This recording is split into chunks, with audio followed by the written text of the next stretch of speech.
అస్సలాముఅలైకుం. భర్తని ఏ భార్య విడిచిపెట్టాడు. భర్త బాగలేకపోతే దరిద్రం ఎప్పుడు పోతుందా అని విడిచిపెట్టి తీసుకోవాలా, ఎందుకురా ఈ నాయనా ఈ జీవితం అనుకొని వదిలించుకోవడానికి ట్రై చేస్తుంది. సరేనా? ఆడపిల్లకి అమ్మగారి ఇల్లు ఎంత ముఖ్యమో భర్త కూడా అంతే ముఖ్యం. భర్త బాగలేనప్పుడు ఏం చేస్తుంది? ఈ దరిద్రుడు వద్దురా నాయనా, దండాలు శతకోటి దండాలు, వదిలించుకుంటే చాలు అని ఎప్పుడెప్పుడు ఎవరికొకరు తగలబెడదామని చూసుకొని ఉంటుంది భార్య.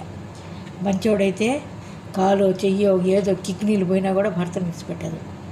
అర్థమవుతుందా? లైక్ చేయండి, షేర్ చేయండి.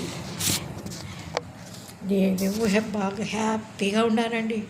అల్లాదేతో ఏ దిగులు చింత ఫస్ట్ లాగా లేదు. You are happy.